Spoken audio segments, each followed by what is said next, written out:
Judiciários. A doutora Patrícia irá fazer uma abordagem ao Estatuto da Vítima de Crime, à Lei 130/2015, de 4 de setembro. Muito obrigada. Muito obrigada, Dr. Frederico. Antes de mais, queria agradecer à APAV o convite que foi interessado ao Centro de Estudos Judiciários e, consequentemente, à minha pessoa, para estar aqui hoje a falar sobre o Estatuto da Vítima. E começo por dizer que eu não vou falar sobre o Estatuto da Vítima, porque optei por me centrar naquilo que eu acho que seria mais importante, que é o que é a vítima em processo penal, e que figura é esta que apareceu agora ali no capítulo dos sujeitos processuais do Código de Processo Penal. Portanto, vou começar por fazer um brevíssimo mesmo enquadramento teórico, apelando a alguns conhecimentos da criminologia. Depois passarei então para a análise do conceito de vítima, o seu âmbito subjetivo, âmbito objetivo, temporal e espacial, e depois terminarei com umas breves palavras sobre o conceito de vítima especialmente vulnerável. Portanto, não vou analisar a Lei 130/2015 e vou-me centrar somente nestes tópicos. A criminologia, portanto, a vítima, o estudo da vítima surgiu no âmbito da criminologia e dentro da sua disciplina da vitimologia, e em Portugal um dos maiores estudiosos desta matéria, pelo menos terá sido a sua dissertação de pós-graduação, foi o Dr. Costa Andrade, em que no seu livro A Vítima e o Problema Criminal define vítima como toda a pessoa física ou entidade coletiva diretamente atingida contra a sua vontade, na sua pessoa ou no seu património, pela deviance, portanto, pelo crime. E ele centra este conceito de vítima desta forma porque, no âmbito da sua tese, especificamente fala sobre vítima no âmbito de crimes e não sobre vítima de catástrofes naturais ou de outros acontecimentos que possam também ocorrer vítimas. Portanto, como vemos deste conceito da vitimologia, vítima será toda a pessoa física ou entidade coletiva. Portanto, não se restringirá às pessoas físicas, mas também abrange também as pessoas jurídicas. Depois será a pessoa física ou a pessoa coletiva que seja diretamente atingida pela prática de um crime. E reduz-se então o conceito de vítima exclusivamente à pessoa que é diretamente atingida por este crime, não abarcando quaisquer outras pessoas que indiretamente sejam atingidas pela prática de crimes. Neste sentido, será a vítima concreta e passada, e não a vítima em geral e em abstrato, e não se reduz então, não se pode reconduzir a vítima a conceitos como a ordem jurídica ou a moral, pois existem, pelo que o conceito de vítima para a criminologia tende a equiparar-se ao conceito de ofendido com legitimidade para se constituir assistente em processo penal, ou seja, um conceito, e ele reduz ainda mais ao conceito estrito de ofendido. Aliás, quem é conhecedor das teses do Dr. Costa Andrade a propósito do conceito estrito de ofendido, ou melhor, das teses do conceito de ofendido do Dr. Costa Andrade, tem noção de que o mesmo reduz ao conceito estrito de ofendido e não ao conceito amplo de ofendido, e designadamente depois as questões que também se colocaram na jurisprudência, que tem seguido um conceito diverso e mais amplo do que aquele que é defendido pela doutrina.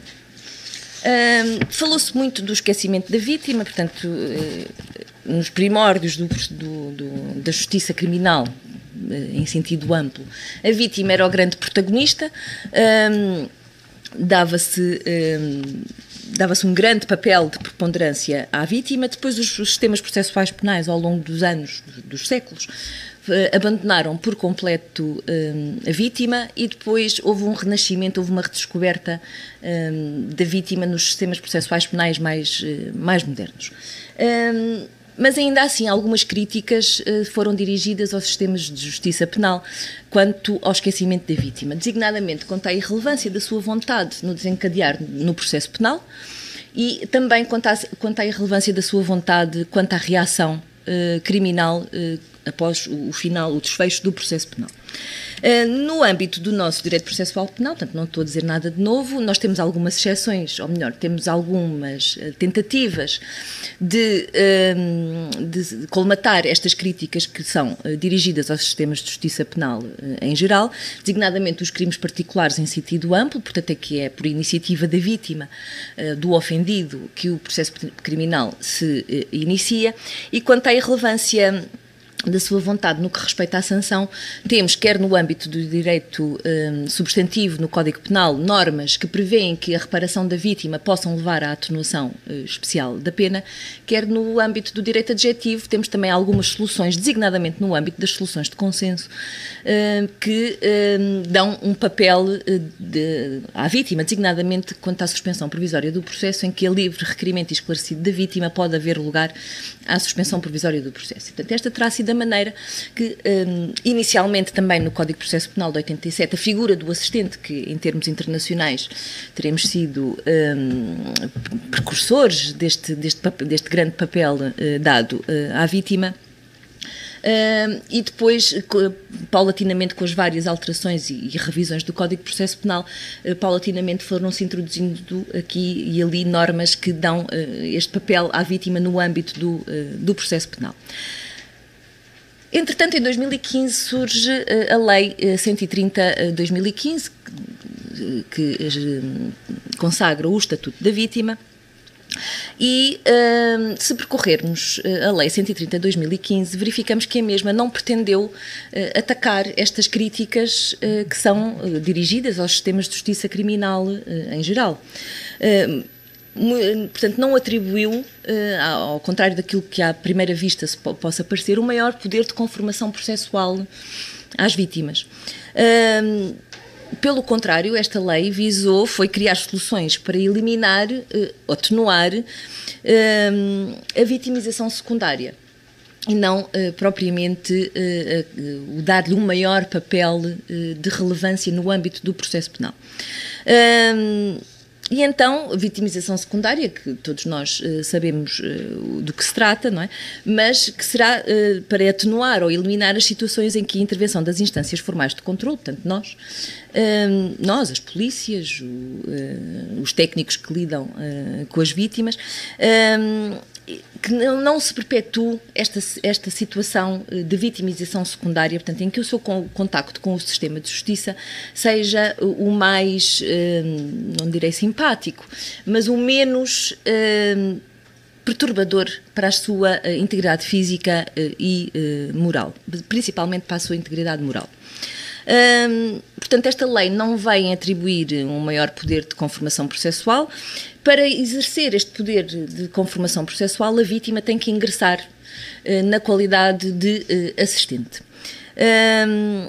Daí que existe a doutrina, designadamente da doutora Maria João Antunes, que critica a inserção deste artigo 67A no Código de Processo Penal, designadamente no capítulo respeitante aos sujeitos processuais, porque, em seu entender, a vítima não configura um sujeito processual em processo penal. No máximo, poderia ser algo equivalente às partes civis, um mero participante processual e não um sujeito processual. Depois, também outra das críticas que a doutora Maria João Antunes avança é o facto de esta categoria que nasceu no seio da criminologia, ter sido, e que onde é o seu campo de eleição de estudo, ter sido transposta para o Código de Processo Penal, onde já temos conceitos que já estão devidamente sedimentados, em que, designadamente, o conceito de ofendido, o conceito de assistente e o conceito de parte civil, e que na sua ótica seriam mais que suficientes para manter, para regular estas situações da vítima, e que depois à vítima seria dado o seu espaço no âmbito, segundo depreende das suas palavras, no âmbito da Lei 130 de 2015, e não seria necessário o seu transporte para o Código de Processo Penal. Portanto, esta inserção do 67A no âmbito do Código de Processo Penal seria desnecessária no seu entender. Ora bem, nessa medida, portanto, a Lei 130 de 2015, aquilo que vai estabelecer e tendo por horizonte esse propósito, portanto não foi o de atribuir um maior poder de conformação processual à vítima, a Lei 130 de 2015 atribuiu estes direitos que estão plasmados no artigo 11º ou artigo 17º, designadamente o direito à informação, as garantias de comunicação, assistência específica à vítima, e que, de uma forma muito sintética, podemos distinguir que são 3 grandes núcleos de direitos que foram atribuídos à vítima, designadamente o direito à informação e apoio também como garantia de acesso ao direito, e depois também apoio em outras áreas que não têm só a ver com o acesso à justiça, a participação das vítimas no processo penal, em que, não obstante se prever que as vítimas podem fazer requerimentos e aduzir elementos de prova, esse direito também já era um direito que lhes era assistido.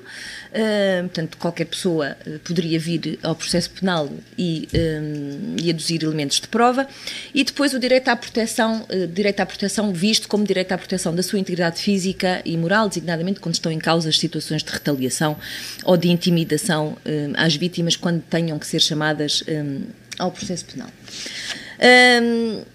Se virmos tudo isto, portanto, se calhar com exceção de alguns direitos de mais natureza assistencial, tudo isto já existia designadamente com apelo a outras leis que também já previam regimes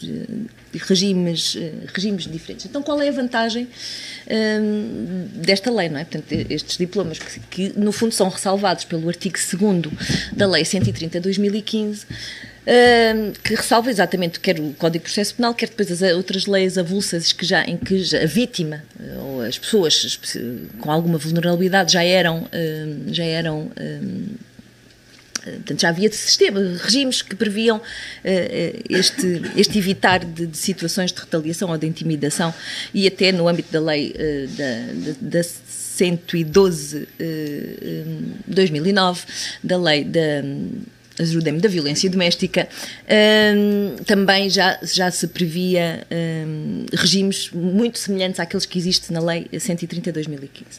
A vantagem da Lei 130 de 2015 foi somente o de alertar para o facto de que vítima será a vítima com caráter transversal.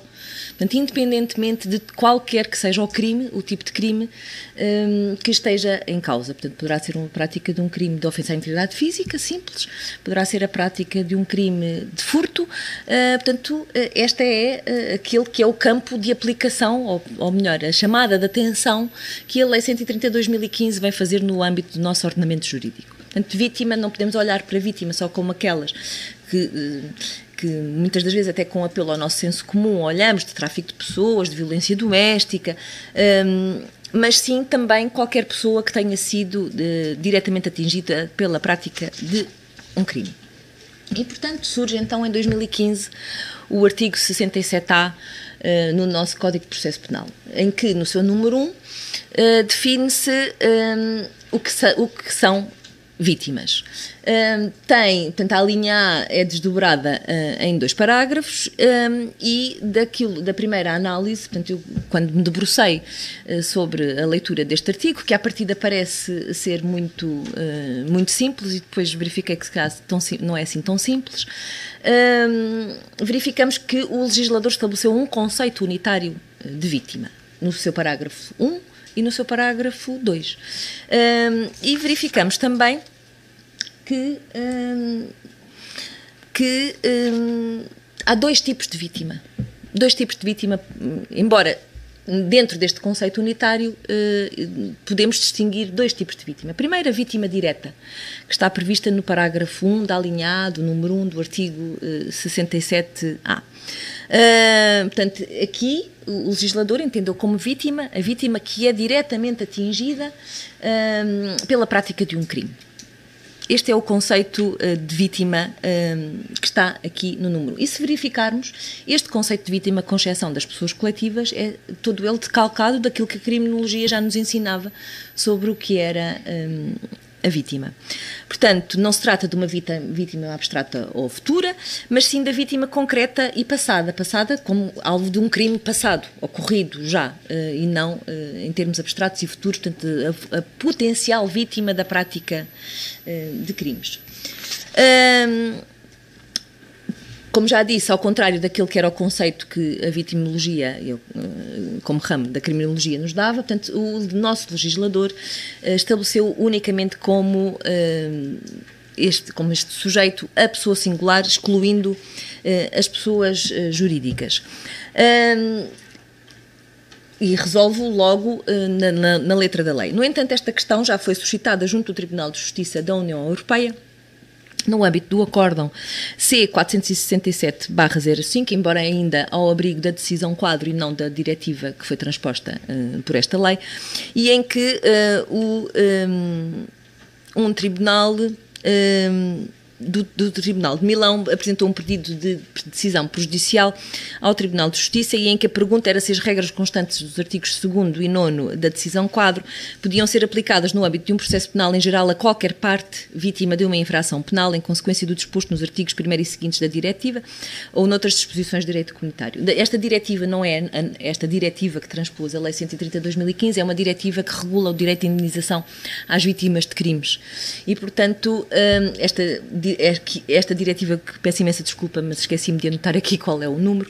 2004, mais do que isso. É 2004, não é? Pois tenho ideia que sim. Portanto, esta diretiva é uma diretiva que não distingue entre pessoas físicas e pessoas jurídicas e, portanto, o Tribunal de Milão ficou com dúvida sobre como aplicar a decisão quadro e se poderia, por força da interpretação, quer da decisão quadro em conjugação com a diretiva, se podia entender que também a decisão quadro se aplicaria às pessoas jurídicas. A decisão do Tribunal foi então de que não, portanto que a decisão quadro, e consequentemente decidiria certamente o mesmo que se fosse a diretiva de 2012, só se aplica às pessoas jurídicas. Os argumentos, que são argumentos que nós podemos ir buscar também à nossa Lei 130/2015, portanto têm a ver desde logo com o elemento literal, em que só se fala em pessoa física, e depois também e agora fazendo apelo à nossa lei,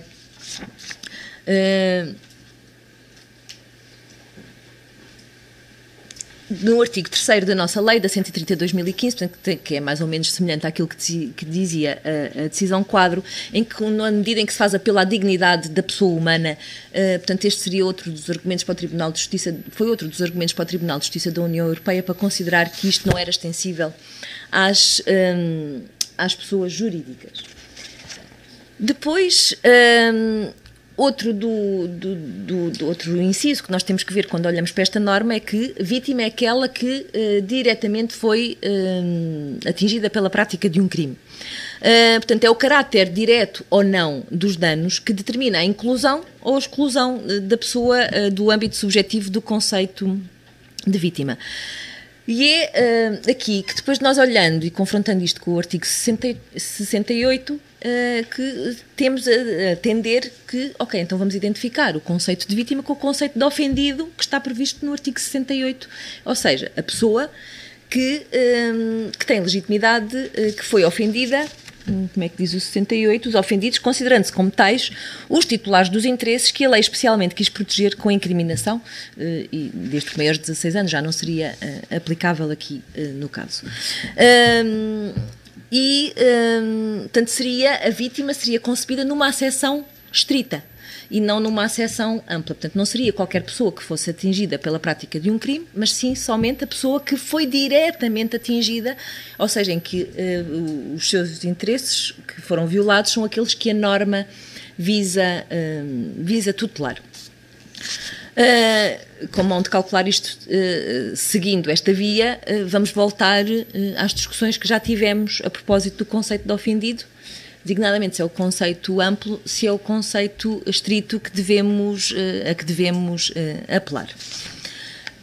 Ainda dentro do âmbito subjetivo, e ainda a propósito deste diretamente, Uma das críticas que se tem tecido a esta lei, e até principalmente quando estava em fase de discussão, é o facto de não incluir os filhos menores de idade das vítimas de violência doméstica. Portanto, em que a criança não é diretamente atingida pela prática do crime, mas sim é indiretamente atingida por força do crime que foi cometido. Se virmos o artigo 2º da Lei 112 de 2009, onde se define como vítima exatamente da mesma forma como é definido na Lei 130 de 2015, também estes menores não estão abrangidos neste conceito de vítima.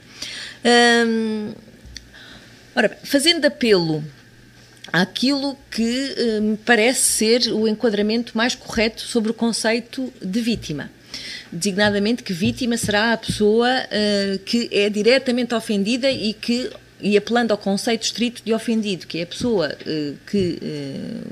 cujos bens jurídicos foram violados, que visam, ou melhor, que a incriminação visa especialmente tutelar, e também fazendo apelo aos estudos da criminologia no âmbito desta matéria, e em que o fator da interação entre vítima e criminoso e entre vítima e instâncias formais de controle é ele importante para a definição do conceito de vítima.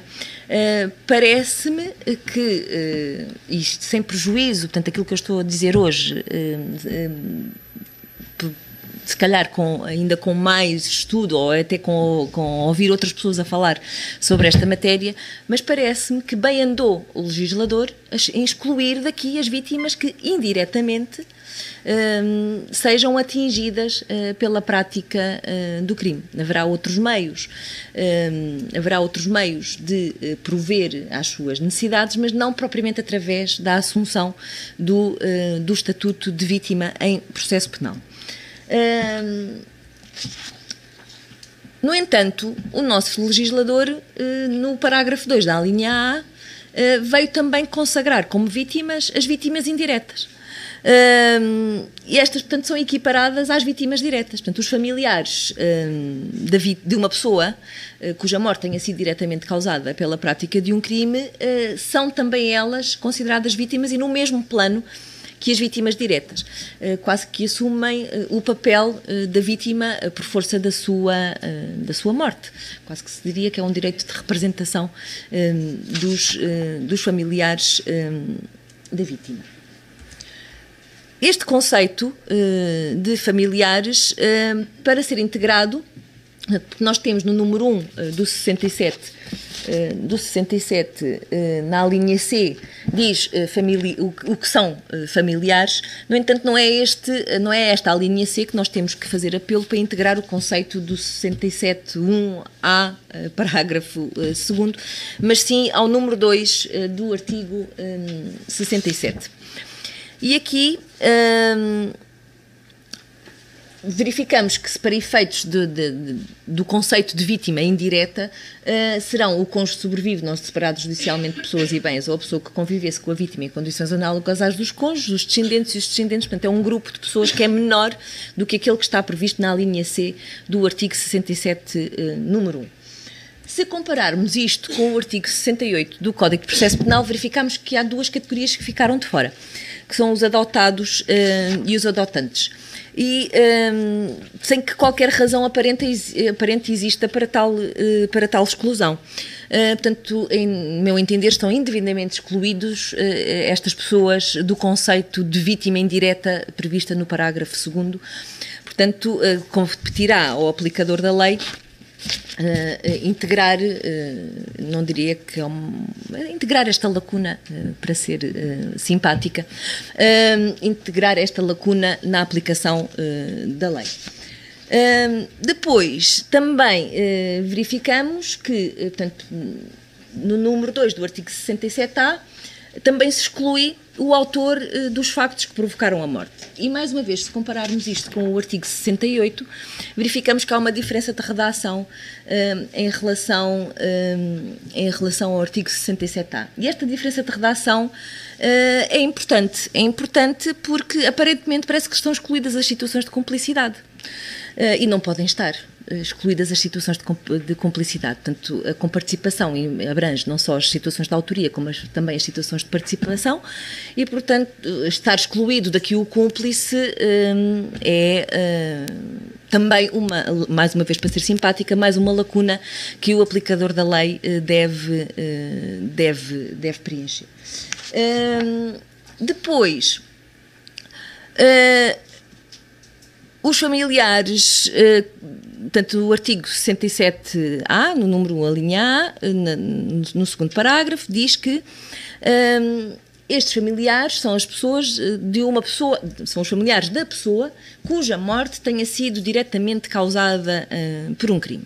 Portanto, tem que se verificar aqui um nexo causal entre a ação e o resultado de morte. Senão, estas pessoas não ascendem ao estatuto de vítima. E a primeira questão que me surgiu ao espírito foi: então, e se a vítima se suicidar? E principalmente nos casos em que o suicídio constitui uma causa de agravação da pena, como sucede nos crimes sexuais. Eu pessoalmente não vejo razão para, quando isto suceda, se calhar somente com esta restrição, diria, quando constitui causa de agravação da pena, pessoalmente não vejo razão para afastar a aplicação também deste artigo 67A, número 1, a linha A, parágrafo 2º. Depois, exige-se também que estes familiares tenham sofrido um dano em consequência dessa morte. Este dano tem que ser entendido não só como um dano patrimonial, como também com um dano moral. E se verificarmos, portanto, se confrontarmos isto com o artigo 67A, número 2, que é aquele que nos define as categorias de familiares que ascendem à categoria de estatuto de vítima indireta, diz-se qualquer coisa como: na medida estrita em que tenham sofrido um dano com a morte. Portanto, parece que este 67, número 2, o 67A, número 2, parece que tem uma redação mais restrita do que a linha A do número 1, quando utiliza a locução na medida estrita. E não me parece que se possa ver neste inciso uma abertura a qualquer restrição à inclusão dos familiares nesta categoria, mas que somente se visa expressar a necessidade de nexo causal entre a morte e o dano, e não propriamente uma tentativa de restrição daquilo das pessoas que devem ascender ao estatuto de vítima. O artigo 67A, no seu número 1, também ainda nos dá mais dois conceitos. Portanto, o conceito de familiares, mas não para integrar o conceito de vítima indireta, e também o conceito de criança ao jovem. Ora bem, percorrido o Código de Processo Penal, não há nenhuma norma que necessite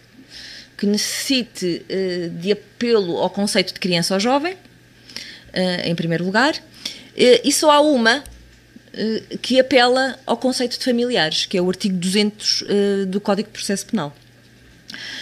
Portanto, que é a medida de coação, de proibição e imposição de condutas.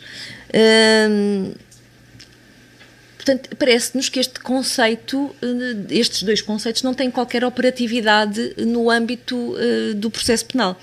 Aliás, a sua operatividade é exclusiva relativamente à Lei 130/2015. Aí é que eles são necessários. Portanto, não seria aqui o lugar próprio para prever estas definições, mas sim no âmbito da Lei 130/2015. Quanto ao conceito de familiares que é aqui introduzido, e se olharmos para o artigo 200, número 1, a linha A, que tem a ver com a proibição de contactos, onde se diz, ou melhor, proibição de permanecer em determinado sítio, povoação, freguesia ou concelho ou na residência, onde habitem os ofendidos, seus familiares ou outras pessoas sobre as quais possam ser cometidos novos crimes. Este conceito de familiares parece que vem fazer aqui uma restrição ao artigo 200, porque só caberão então no artigo 200 do Código de Processo Penal as pessoas que são referidas no 67, número 1, 67A, número 1, a linha C. E eu não me parece que só aquelas pessoas que estão ali que estão ali referidas, designadamente as pessoas que vivem com a vítima em condições análogas às dos cônjuges, os seus parentes em linha reta, os irmãos e as pessoas economicamente dependentes da vítima é que possam ser consideradas como familiares para efeitos do artigo 200. Porque certamente que haverá situações em que outros familiares, quer por afinidade, quer por parentesco, ou parentesco legal também, não é? Terão que estar aqui abrangidas no artigo 200. Portanto, parece-me que ao introduzir este conceito no âmbito do Código de Processo Penal, o legislador veio acabar por, indevidamente, poder conduzir à situação de restrição do artigo 200. Estou a falar em termos teóricos, como é lógico, e no âmbito daquela que é a melhor interpretação e aplicação da lei, e depois nós sabemos que pode-se pegar de várias formas na lei e interpretá-la de várias formas, principalmente quando a letra da lei nos dá algum abrigo a determinadas soluções.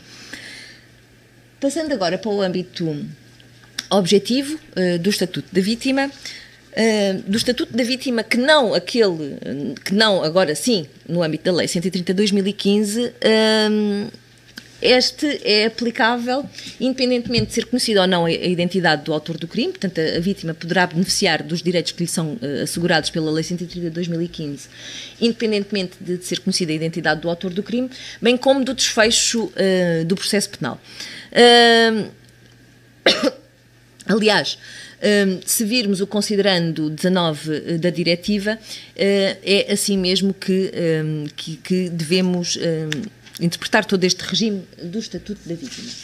Depois, é também a aplicabilidade do Estatuto da Vítima, é também ele independente de se ter iniciado o processo penal e daquela ter ou não, quando necessário, apresentado queixa, ou, portanto, impulsionado o procedimento.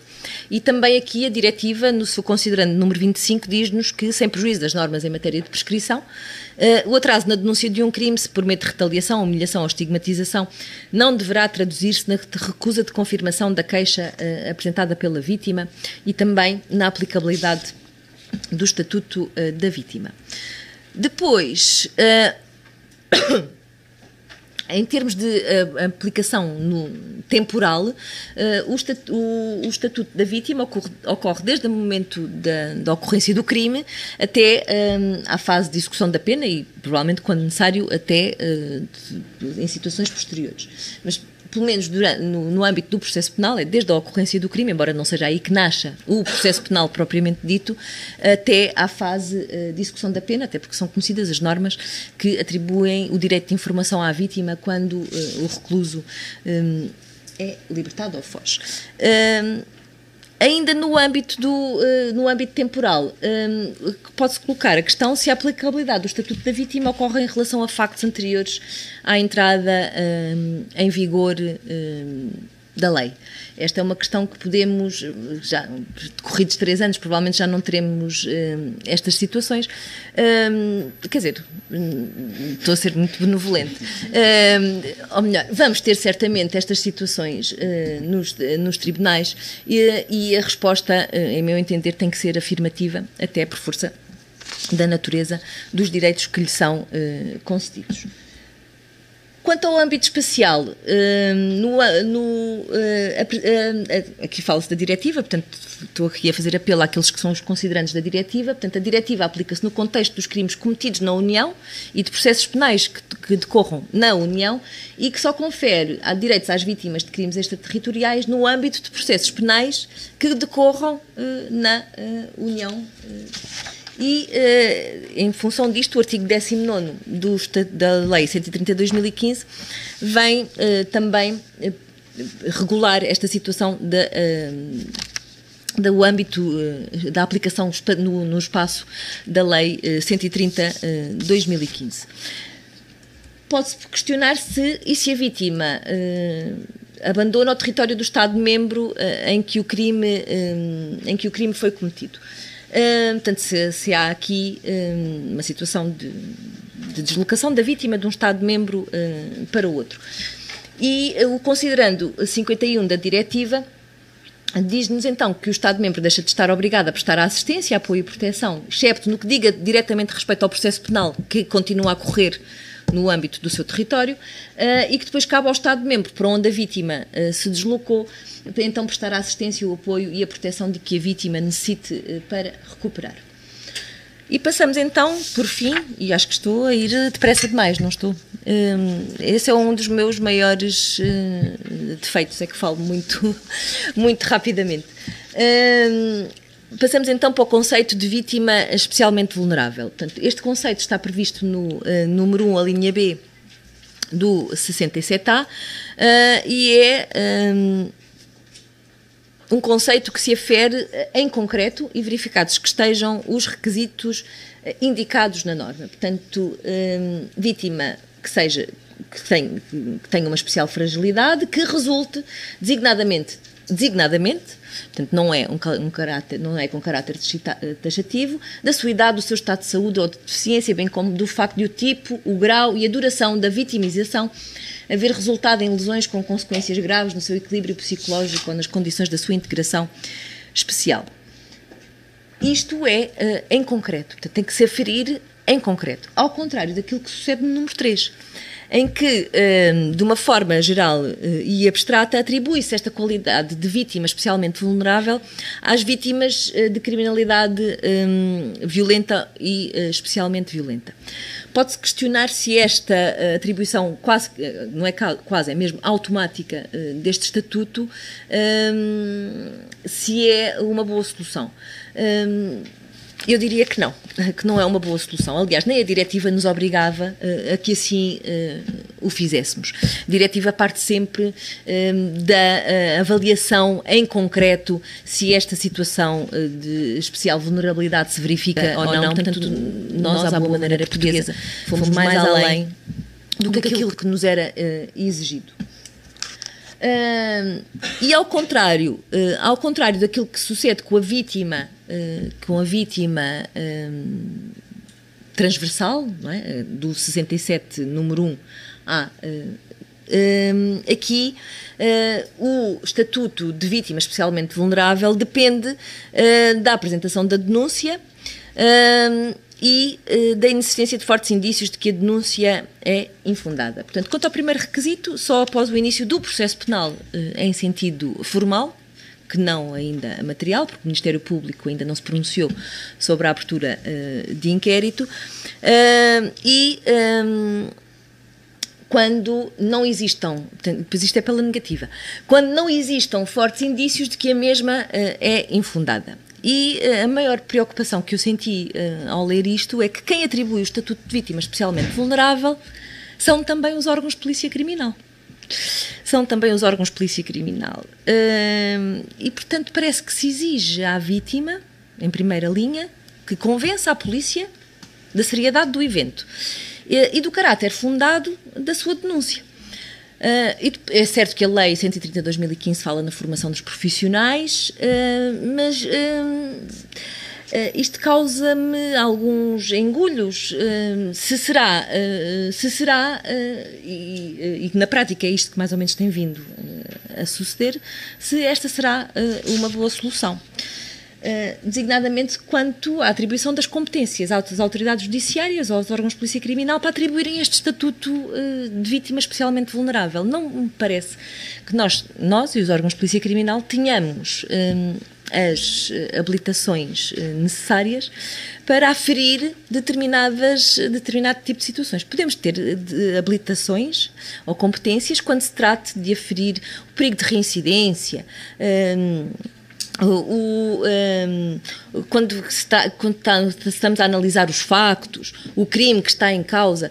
Agora, há outros fatores que devem ser tidos em consideração para a atribuição deste estatuto de vítima especialmente vulnerável, para o qual eu acho que as autoridades judiciárias e os órgãos de polícia criminal não estão devidamente habilitados para o fazer. Depois outra questão que é de pormenor, portanto fala-se nos órgãos de polícia criminal, quando eu acho que a atribuir-se esta competência às polícias seria às autoridades de polícia criminal e não ao órgão de polícia criminal. É uma questão de sumenos, é certo, mas eu acho que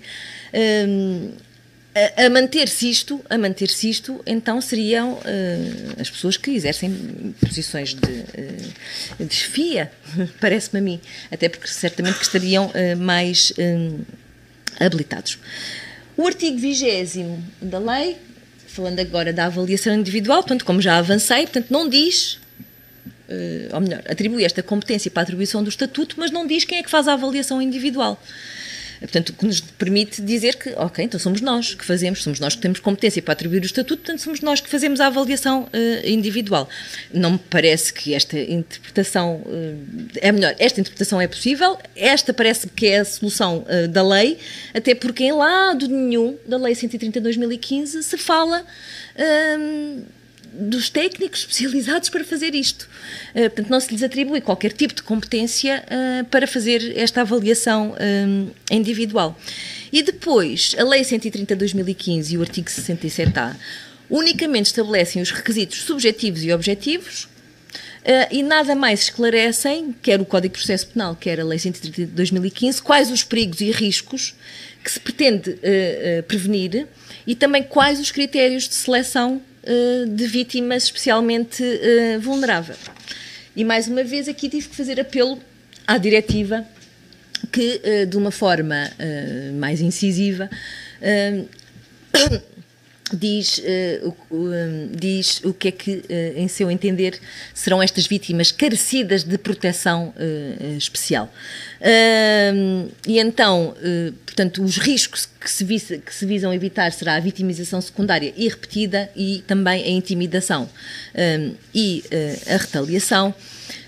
Deve-se atender à semelhança daquilo que diz a nossa lei, às características especiais da vítima, pessoais da vítima, e ao contrário daquilo que diz a nossa lei, também ao tipo, e é certo que temos o número 3, mas nós estamos no âmbito da vítima especialmente vulnerável por força da linha B do artigo 67A, número 1. Para o número 3 não há aqui dúvida, portanto, foi vítima de um crime de roubo, é uma vítima especialmente vulnerável, por força da linha J do artigo 1º, se não estou em erro, do Código de Processo Penal. Portanto, não é para estes casos, em que de forma legal já está resolvido o assunto, é para esses casos da linha B do 67A, que não fala no tipo e natureza do crime e das suas circunstâncias. E há crimes que não integram o conceito de criminalidade violenta e especialmente violenta, e que, pelas suas consequências e até pelo bem jurídico atingido, deveria poder levar à integração do crime, ou melhor, do conceito ou da atribuição do estatuto de vítima especialmente violenta, designadamente no âmbito dos crimes sexuais. Há situações em que as penas são inferiores a 5 anos e que, portanto, não há qualquer automaticidade na atribuição do estatuto de vítima especialmente vulnerável. Podemos dizer, sim, está bem, mas o aplicador... Sim, mas muitas das vezes há a tendência para, se no número 3 se fala do crime, porque na linha B não se fala no crime, fala-se só nas características pessoais da vítima, poder-se esquecer o tipo de crime que estava em causa. Depois, a diretiva, mas estes são aqueles casos que são casos flagrantes, não é? Portanto, as vítimas de tráfico de seres humanos, terrorismo, criminalidade organizada, e de violência ou explorações sexuais, violência baseada no género, crimes de ódio, as vítimas com deficiências, as crianças vítimas também tendem a sofrer. Dá-se depois alguns critérios, que são aqueles critérios que nós, no senso comum, temos sempre ideia de que se tratam vítimas especialmente vulneráveis. Só aqui, voltando atrás, há aqui alguns critérios que a diretiva nos dá que eu acho que são de ter em consideração. Portanto, mais uma vez, falam-se no crime de ódio, ou um crime motivado por preconceitos, ou cometido com discriminação, violência sexual ou violência em relações de intimidade. Se o autor do crime tem uma posição de força, que não tem que ser no seio familiar ou laboral, e depois, se a residência da vítima se encontra numa zona de elevada criminalidade ou dominada por gangues, ou se o país de origem da vítima não é o Estado-membro em que o crime foi cometido e em que, portanto, as necessidades de proteção especial são acrescidas por força da fragilidade em que a mesma se encontra, pelo facto de não se encontrar na sua zona de conforto. Ora bem, Em termos conclusivos, a principal virtude da previsão do Estatuto da Vítima é a catalogação e a organização dos direitos das vítimas, é meu entender. Não procede, esta lei não procede ao reconhecimento de direitos totalmente novos, veio se calhar densificar alguns ou fazer chamadas de atenção para alguns que já eram existentes no nosso ordenamento jurídico, pois de facto a vítima não estava totalmente arredada do processo penal, nem as garantias de proteção eram totalmente descuradas pelo legislador. A diferença agora é de que este estatuto de vítima se aplica a toda e qualquer vítima, independentemente do tipo de crime em causa, enquanto que havia situações em que só por força da prática de determinado tipo de crime é que estes direitos eram atribuídos. E depois, uma preocupação, que no fundo é a conclusão daquilo que fui deixando ao longo da exposição, é que alguns dos mecanismos poderão a breve trecho vir a suscitar reservas e até fazer ressurgir discussões que já estavam mais ou menos pacificadas, designadamente naquilo que é o conceito restrito ou amplo de ofendido, se há equivalência entre o conceito de vítima e este conceito restrito de ofendido, e até em termos do acesso ao direito, quando se prevê que as vítimas... peço imensa desculpa de estar aqui a folhear, que as vítimas... É aquela das despesas, se alguém me puder ajudar, qual é o artigo? As despesas não, isto é da apreensão de bens. Sim, condições de prevenção... Despesas. Exatamente. A vítima que intervenha no processo penal deve ser proporcionada a possibilidade de ser reembolsada das despesas efetuadas em resultado dessa intervenção, nos termos estabelecidos na lei, em função da posição processual que ocupe no caso concreto. Poder-se já suscitar depois aqui a questão das taxas de justiça devidas pela constituição de assistente, se serão... portanto, este tipo de situações que se poderão suscitar a um nível mais prático. E terminei. Muito obrigada pela vossa atenção. Estou pronto.